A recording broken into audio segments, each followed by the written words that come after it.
দুপুর বন্ধুরা, তোমরা কেমন আছো? তো দেখো, আজকে চলে এলাম আর একটা রেসিপি নিয়ে। তো এখানে পেঁয়াজ, কাঁচা লঙ্কা আর টমেটো কাটা আছে। তো দেখো, আজকে রেসিপিটা হচ্ছে পটলের রেসিপি। এর আগে আর একটা নতুন রেসিপি দেখিয়েছিলাম। তো আজকে আর একটা অন্যরকম রেসিপি।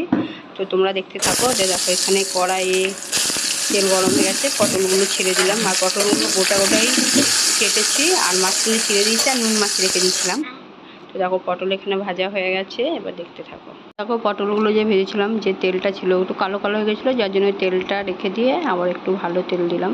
তো তেলটা যখন গরম হলো, তার মধ্যে কালো জিরে দিলাম, তারপরে পেঁয়াজটা দিলাম। আর পেঁয়াজটা একটু লাল লাল ভাজা হয়ে যাবে, তারপরে এতে দেবো টমেটো। তো তোমরা যদি এরকম রান্না হয়তো অনেকে খেয়ে থাকো, আর যারা না খেয়ে থাকো তারাও একটু রান্না করে দেখতে হবে। সত্যি খেতে খুবই ভালো লাগে। লাল একটু ভাজা ভাজা হয়ে যাবে, তারপরে এইটার উপরে কী দেবো? দেখো, এইটা না দিলে তো রান্নাটা সম্পূর্ণ রয়েই যাবে, আর রান্নাটা হবেই না। সেটা হলো এই দেখো, এই যে এটা হলো পোস্ত। তো এর মধ্যে পোস্তটা দিয়ে দেবো।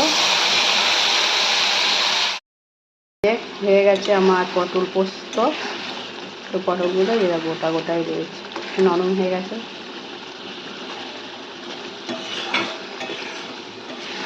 তোমরা এইভাবে খেয়ে দেখতে পারো রান্না করে।